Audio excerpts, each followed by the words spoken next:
를 공부할 건데요. 교재할 건데 우리가 알다시피 에베소서는 사도 바울이 로마의 감옥에서 에베소 지역 교회에 쓴 편지입니다. 옥에 갇힌 중에 쓴 서신이라고 해서 우리는 이 서신을 옥중 서신이라고 부릅니다. 이번 학기에 우리가 교재하게 될 성경 본문이 바로 이 옥중 서신서입니다. 에베소 교회에 보내는 편지인 에베소서, 빌립보 교회에 보내는 편지인 빌립보서, 그리고 골로새 교회에 보내는 편지인 골로새서, 마지막으로 빌레몬, 개인에게 보내는 편지 빌레몬서, 이렇게 네 가지 바울이 로마 옥중에서 쓴 편지를 우리는 이번 학기에 배우게 되었습니다. 배경에 대해서는 한 달이 안 됐죠. 지난번에 에베소서를 교재했었는데 지난번에도 간단히 이야기했고 이번 학기 말에 3차 전도 여행에 대해서 배울 때에 더 자세히 공부하면 좋겠습니다. 바로 본문으로 들어가겠습니다. 에베소서 1장 함께 보시도록 하겠습니다. 에베소서 1장입니다. 에베소서 1장 1, 2절은 바울이 에베소 교회에 보내는 인사입니다.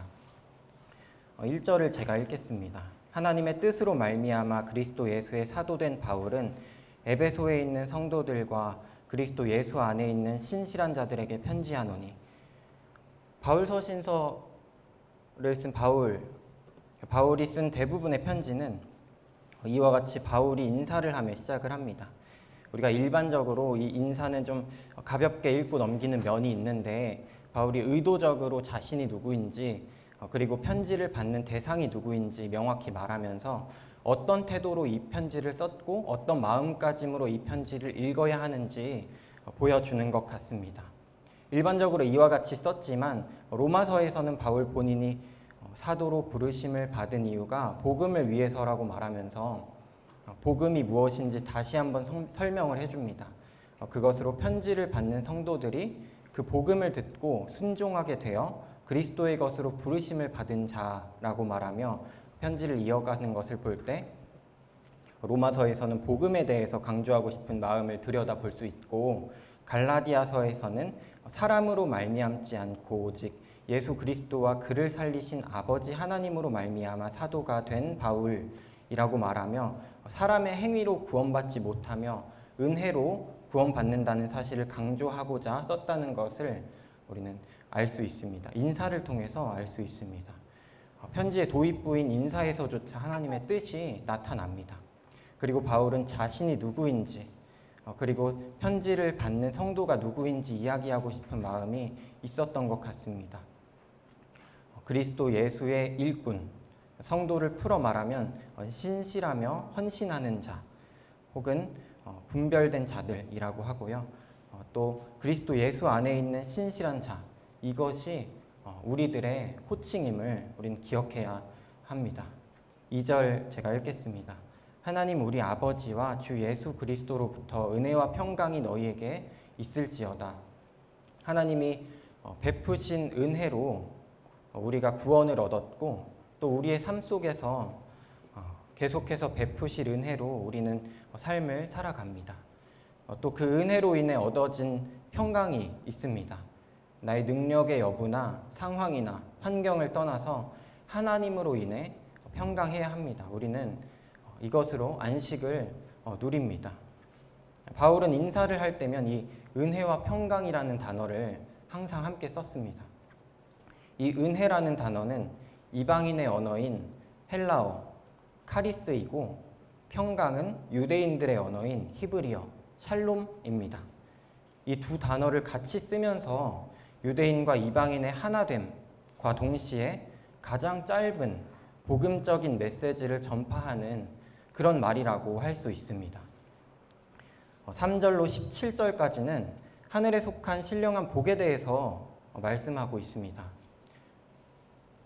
하늘에 속한 신령한 복에 대해서 교제하기 전에 바울이 왜 그것에 대해서 먼저 언급하는지 돌아볼 필요가 있습니다. 디모데전서, 에베소서에 손을 넣고 디모데전서 1장 3, 4절을 보겠습니다. 디모데전서 1장 3, 4절입니다.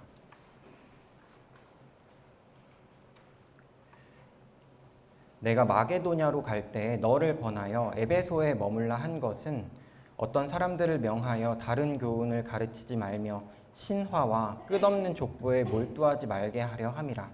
이런 것은 믿음 안에 있는 하나님의 경륜을 이름보다 도리어 변론을 내는 것이라.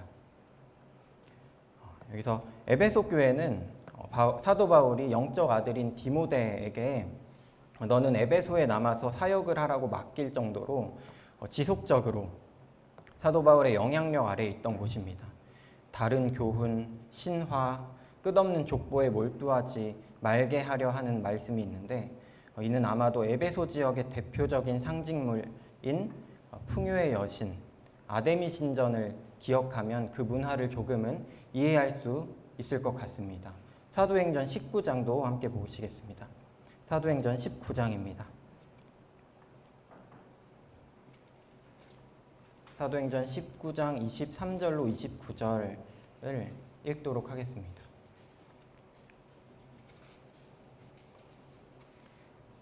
어, 23절 후반입니다. 적지 않은 소동이 있었으니 즉 데메드리오라 하는 어떤 은장색이 은으로 아데미의 신상 모형을 만들어 직공들에게 적지 않은 벌이를 하게 하더니 그가 그 직공들과 그러한 영업하는 자들을 모아 이르되 여러분도 알거니와 우리의 풍족한 생활이 이 생업에 있는데 이 바울이 에베소뿐 아니라 거의 전 아시아를 통하여 수많은 사람을 권유하여 말하되 사람의 손으로 만든 것들은 신이 아니라 하니 이는 그대들도 보고 들은 것이라. 우리의 영업이 천하여질 위험이 있을 뿐 아니라 큰 여신 아데미의 신전도 무시당하게 되고 온 아시아와 천하가 위하는 그의 위엄도 떨어질까 하더라. 그들이 이 말을 듣고 분노가 가득하여 외쳐 이르되 크다 에베소 사람의 아데미여 하니 온 시내가 요란하여 바울과 같이 다니는 마게도냐 사람 가이오와 아리스다고를 붙들어 일제히 연극장으로 달려 들어가는지라. 에베소 사람들에게 아데미 신전과 그 신화의 영향을 여실히 보여주는 장면입니다. 크다 에베소 사람의 아데미여, 이 한마디에 백성들이 동요되고 시내가 요란하게 됐습니다. 에베소 성도들이 에베소에 살면서 풍요의 여신 아데미 신전을 봅니다. 길이는 130m고 넓이는 70m, 높이는 20m 규모의 세계 7대 불가사의라고 합니다. 그 불가사의를 봅니다. 그 풍요로움을 보고요. 그 성적인 자유로움을 봅니다. 제가 조금 과장해서 상상을 해봤어요. 좀 과장해서 에베소 교회에서 예배를 드리고 딱 나오는데 아데미 신전이 눈에 보입니다. 혼란스럽습니다. 어마어마한 아데미 신전 옆에 에베소 교회를 상상해보면 상당히 초라해 보이기도 합니다. 심지어 그들은 이미 충만해 보이고 또 이 땅에서 복을 받는 것처럼 보여집니다.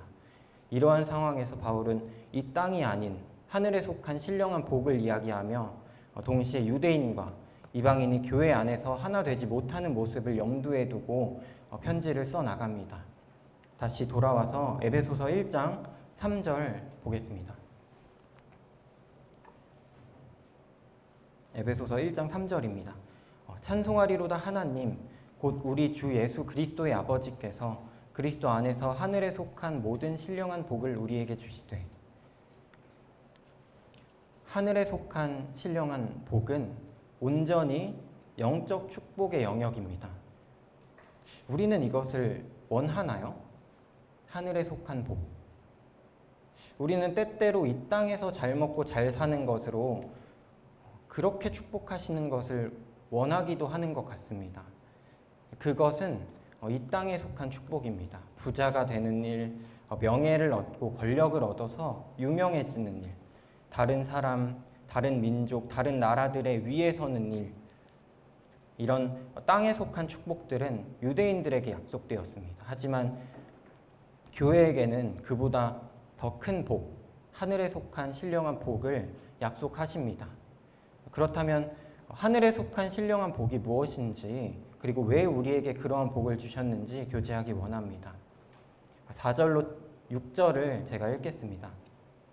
곧 창세전에 그리스도 안에서 우리를 택하사 우리로 사랑 안에서 그 앞에 거룩하고 흠이 없게 하시려고 그 기쁘신 뜻대로 우리를 예정하사 예수 그리스도로 말미암아 자기의 아들들이 되게 하셨으니 이는 그가 사랑하시는 자 안에서 우리에게 거저 주시는 바 그의 은혜의 영광을 찬송하게 하려는 것이라. 하나님께서 그리스도 안에서 우리를 택하셔서 우리를 거룩하고 흠이 없게 하시려고 자기의 아들들이 되게 하셨습니다. 이것이 첫 번째 하늘에 속한 신령한 복입니다. 우리를 자기의 아들들로 부르심은 놀라운 은혜입니다. 이스라엘과 하나님의 관계는 언약의 관계이지만 교회와 하나님의 관계는 출생의 관계라는 사실을 생각해 보면 교회는 아주 특별한 위치에 있다고 생각합니다. 우리를 택하여 부르심에 감사가 됩니다. 우리를 자기 자녀가 되게 하심에 감사가 됩니다. 이것은 온전한 은혜입니다. 이는 그리스도 안에서 우리에게 거저 주시는 그의 은혜의 영광을 찬송하게 하려는 것입니다. 그 택하신 목적이, 자녀로 부르신 목적이 하나님의 은혜에 감사하고 그의 은혜의 영광을 찬송하게 하려는 것이라고 성경이 말하고 있습니다. 7절로 12절입니다. 우리는 그리스도 안에서 그의 은혜의 풍성함을 따라 그의 피로 말미암아 속량 곧 죄사함을 받았느니라. 이는 그가 모든 지혜와 총명을 우리에게 넘치게 하사 그 뜻의 비밀을 우리에게 알리신 것이요 그의 기뻐하심을 따라 그리스도 안에서 때가 찬 경륜을 위하여 예정하신 것이니 하늘에 있는 것이나 땅에 있는 것이 다 그리스도 안에서 통일되게 하려 하심이라. 모든 일을 그의 뜻의 결정대로 일하시는 이의 계획을 따라 우리가 예정을 입어 그 안에서 기업이 되었으니 이는 우리가 그리스도 안에서 전부터 바라던 그의 영광의 찬송이 되게 하려 하심이라. 이것이 두 번째 하늘에 속한 신령한 복입니다. 바로 속량, 곧 죄사함입니다. 죄사함의 목적이 다만 구원받는 것에서 끝난 것이 아닌 죄로 단절됐던 우리와 하나님의 관계가 완전히 회복되어서 하나님과 동행하고 교제하며 하나님께서 우리에게 주시는 지혜와 총명으로 하나님의 어떠하심을 알고 하나님이 감추신 비밀을 깨닫는 것입니다. 이 비밀은 무엇일까요? 그리고 어떤 총명이 있어야 우리가 이것을 깨닫게 될까요? 제가 몇 년 전에 영화를 하나 봤는데요. 무슨 알약을 먹으면 몇 시간 동안 천재가 돼요. 책도 남들의 몇백 배로 빨리 읽고 그 속도로 여러 가지 지식을 깨닫고 습득하고 또 경제 흐름을 완전히 파악해가지고 며칠 만에 어마어마한 수익을 얻습니다. 우리에게 그런 지식과 그런 총명을 하나님께서 우리에게 그런 것을 주시진 않았을 것이라고 확신합니다. 저는 사실 AI라는 이야기를 들었을 때 나중에 언젠가 AI가 잘 발전해서 이 세상의 모든 지식을 터득하게 되면 여러 가지 확률상 하나님을 인정하게 될 수도 있지 않을까? 라고 생각한 적이 있습니다. 정확히 말하면 하나님의 존재를 부정할 수 없다고 생각했는데요. 하지만 인공지능이 하나님을 믿고 찬양할 수 없습니다. 이 세상의 모든 지식으로 하나님을 찾아도 그것은 이 땅의 지식과 총명이기 때문입니다. 하나님이 우리에게 주신 지혜와 총명은 그리스도와 교회에 관하여 알게 하십니다. 언제 하늘에 있는 것이나 땅에 있는 것이 다 그리스도 안에서 통일이 될까요? 혹은 지금 그리스도 안에 있는 하나님의 계획과 우리가 기다리고 있는 예정된 성취가 무엇인가요? 우리가 잘 알고 있습니다. 우리가 믿고 있는 바 어린 양과 교회의 혼인잔치가 끝나면 그리스도께서 이 땅에 왕으로 오셔서 그리스도께서 다스리는 나라가 예정되어 있습니다. 그때에는 하늘에 있는 것이나 땅에 있는 것이 다 예수 그리스도 우리 주님의 통치 아래에 있을 것입니다. 그러므로 같은 나라, 같은 주권자 안에서 통일이 될 것입니다. 모든 입으로 그리스도와 하나님을 찬송할 것입니다. 이것이 권능과 심판의 메시아를 기다리던 유대인들이 원하는 하나님의 영광입니다. 교회는 그의 뜻의 결정대로 일하시는 이의 계획을 따라 그 안에서 기업을 얻을 것입니다. 하늘의 기업을 얻을 것인데요. 기업을 얻는다라는 것을 원어로 좀 찾아봤어요. 클레르오라고 한다고 합니다. 이 단어는 제비 뽑다, 혹은 붙잡히다, 혹은 상속을 의미하거나 접근하다, 들어가다라는 의미로 사용되어진다고 합니다. 우리의 받을 것을 하나님의 뜻대로 주실 것입니다. 그것이 하늘나라의 상속을 의미하기도 하고요. 하나님의 나라에 들어가는 것을 의미할 수도 있고 하나님의 곁에서 교제하는 것을 의미할 수도 있습니다. 또 믿기로는 이 모든 것이 될 거라고 생각합니다. 다만 우리가 상속에 대해서 생각할 때 기억해야 할 것이 있습니다. 로마서 8장 17절 함께 보기 원합니다. 로마서 8장 17절입니다.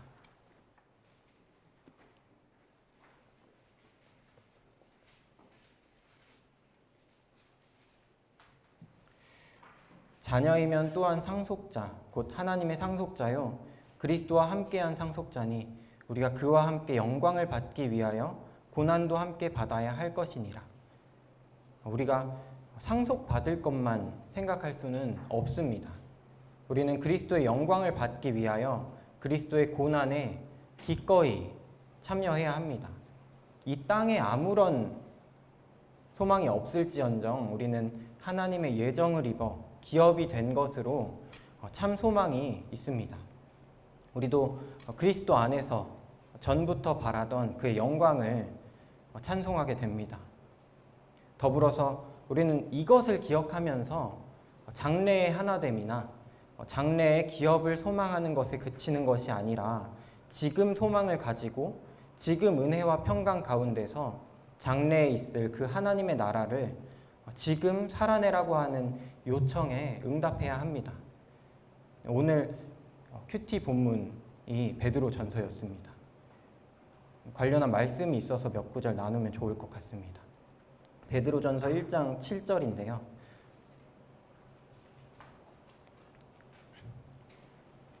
너희 믿음의 확실함은 불로 연단하여도 없어질 금보다 더하여 예수 그리스도께서 나타나실 때에 칭찬과 영광과 존귀를 얻게 할 것이니라.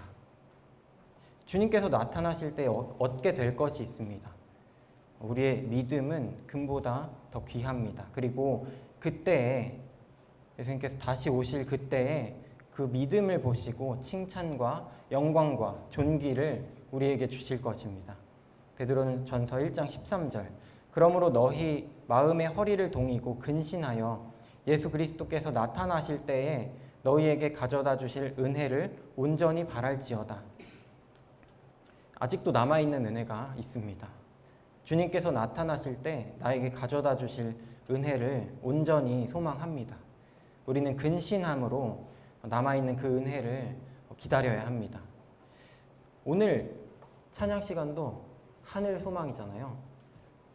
알고 그렇게 준비했는지 혹은 이렇게 인도하심이었는지 어쨌든 너무 감동이 됐어요. 주제에 대해서 감동이 됐습니다. 자, 아시는 분들은 아시겠지만 문학 용어 중에 핍진성이라는 단어가 있다고 합니다. 저도 최근에 들었는데 약간 개연성이랑 비슷하면서 또 다른 것입니다.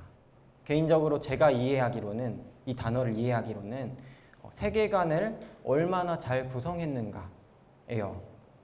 예를 들어서 원피스라는 애니메이션이 있는데 그 애니메이션에는 캐릭터들이 칼에 몇 번을 찔려도 안 죽습니다. 강철을 부수는 발차기에 맞아도 바로 일어납니다. 총에 맞아도 안 죽고 심지어 옆에 대포가 터져도 잘 안 죽습니다.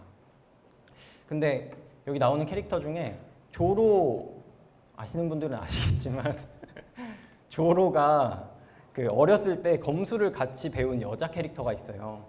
근데 그 여자 캐릭터가 어떻게 죽었냐면 발을 헛디뎌서 죽었대요. 그래서 작가가 욕을 먹었어요. 핍진성이 맞지 않았던 것입니다. 원래라면 발을 헛디뎌서 죽는 게 정상이고 총에 맞아도 안 죽는 게 비정상인데 그 애니메이션의 핍진성이 정상과 비정상을 바꿔놨습니다. 제가 이 핍진성이라는 단어를 알아보면서 우리는 우리의 세계관을 다시 정립할 필요가 있다고 여겼습니다. 하늘에 속한 신령한 복을 받고 기다리며 사모하는 사람, 그 하나님의 나라를 믿는 사람의 삶의 기준과 모든 선택의 기준이 이 세상의 기준과 완전히 달라야 합니다. 하나님을 알면 알수록 그 복을 경험하면 경험할수록 예수 그리스도가 나의 삶의 실제가 될수록 우리의 핍진성은 이 세상의 그것과 완전히 달라야 합니다. 예를 들어서 성적보다 예배가 중요하고 월급보다 교회 출석이 더 중요해야 합니다. 왜? 예배가 그렇게 중요해? 교회가 그렇게 중요해?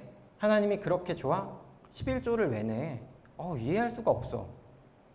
이 세계관에서 이런 말을 듣는 그러한 선택을 우리가 해야 합니다. 우리는 각자 여전히 이 세계를 살고 있는지 아니면 하나님의 나라를 같이 소망을 두고 살아가고 있는지 돌아봐야 합니다. 하나님이 장차 주실 기업에 소망을 두며 근신하고 예수 그리스도의 고난에 참여해야 합니다. 에베소서 1장 13절로 14절 읽도록 하겠습니다.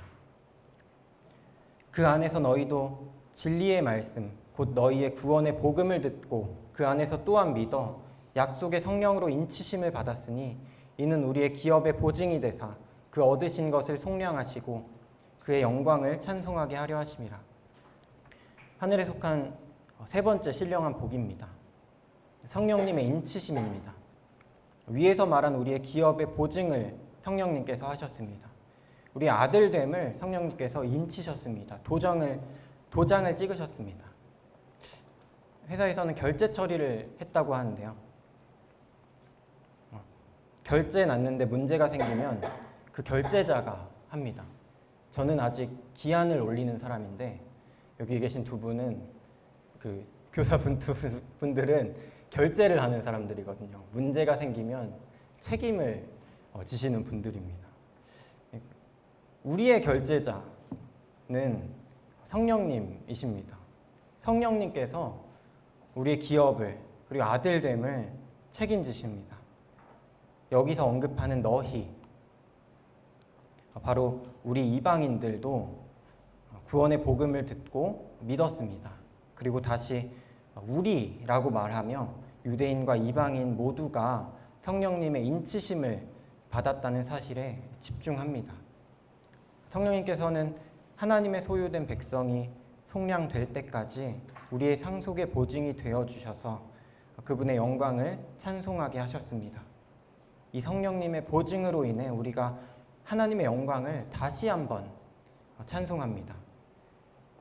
하늘에 속한 신령한 복은 그리스도 안에서 예정하심으로 우리가 자녀가 되었다는 것입니다. 유대인과 이방인을 막론하고 자녀가 되었습니다. 그리고 하늘에 속한 기업을 교회로서 함께 받게 되었습니다. 그리고 그것들을 성령님께서 보증해 주십니다. 이것이 바로 하늘에 속한 신령한 복이라고 여겨집니다. 그리고 하늘에 속한 신령한 복의 목적은 하나님을 찬송하기 위해 주어졌습니다. 하나님은 모든 창조물의 입술을 통해 찬송 받으실 분입니다. 입술로 뿐만 아니라 우리의 삶으로 하나님의 영광과 은혜를 나타내기 원합니다. 15절로 23절은 앞선 내용을 가지고 바울이 하나님께 감사하며 성도들을 위해 간구하는 장면처럼 여겨집니다. 15절입니다. 이로 말미암아 주 예수 안에서 너희 믿음과 모든 성도를 향한 사랑을 나도 듣고 이로 말미암아 하늘에 속한 신령한 복 혹은 그것으로 변화된 너희로 말미암아 주 예수 안에서 너희 믿음과 모든 성도를 향한 사랑을 나도 듣고 16절입니다.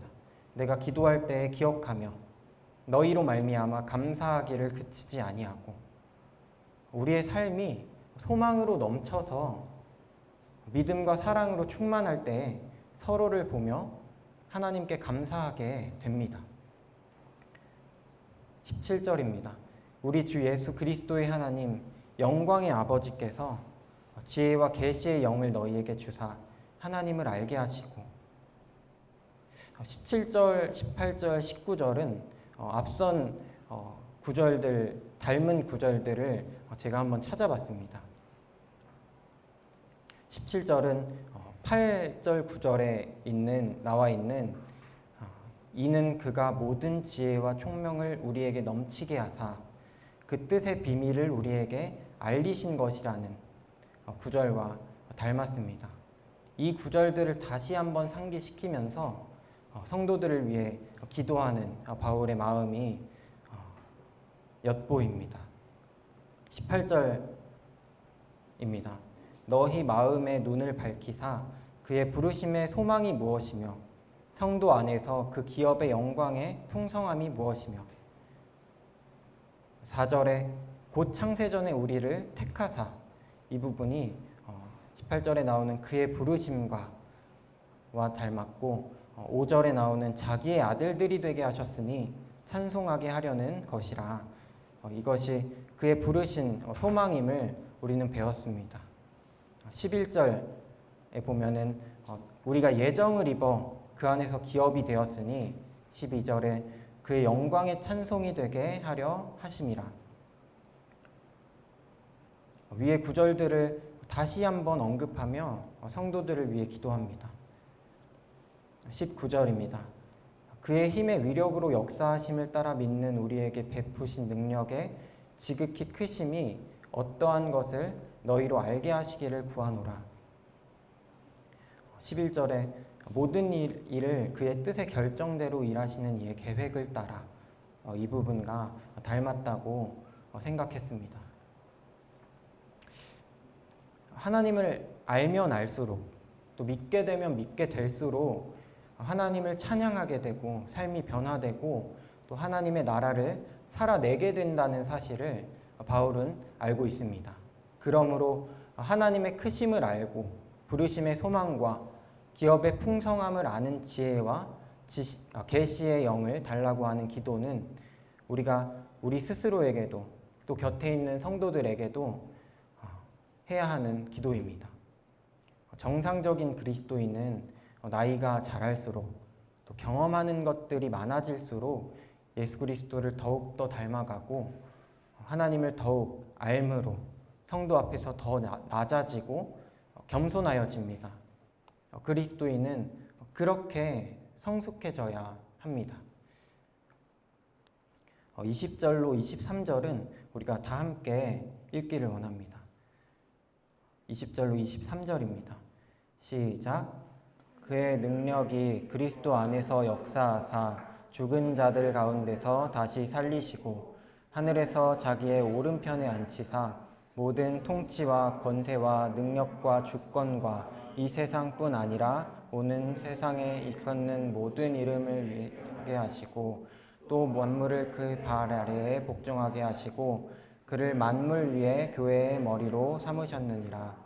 교회는 그의 몸이니 만물 안에서 만물을 충만하게 하시는 이의 충만함이니라.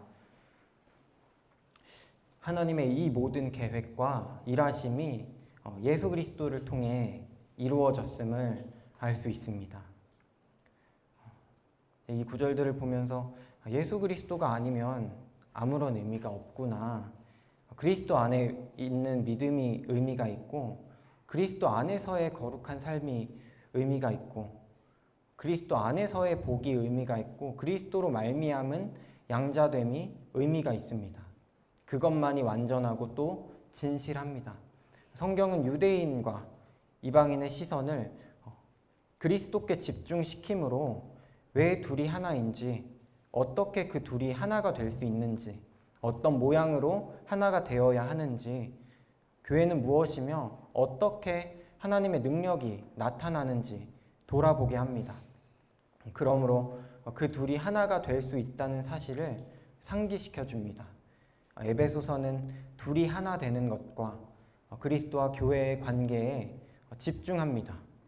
만물을 그의 발 아래에 복종하게 하시고 그를 만물 위에 교회의 머리로 삼으셨습니다.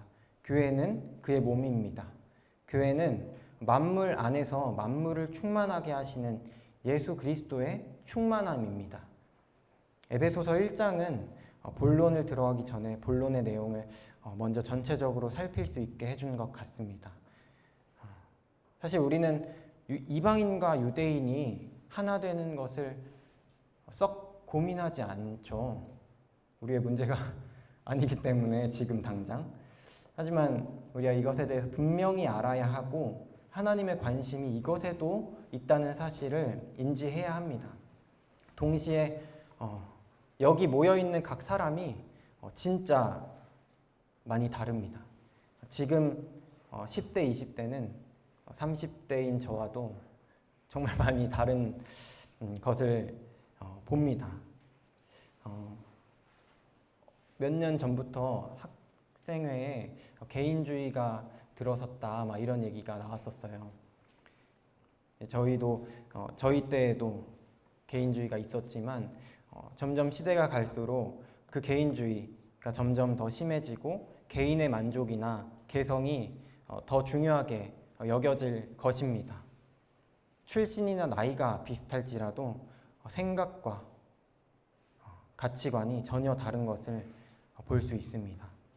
가치관과 관심사, 도덕 기준이나 양심이 서로 다른 우리가 하나님의 능력과 그리스도의 십자가와 성령님의 인도하심으로 인해서 무엇을 믿음으로 품게 되었고 또 어떤 소망을 가지고 살아가는지 또 어떻게 사랑해야 하는지를 하늘에 속한 신령한 복을 알고 또 경험함으로 교회로서 하나가 되고 또 올바른 그리스도인의 삶을 누리고 소망하며 살아가기를 원합니다. 기도하겠습니다.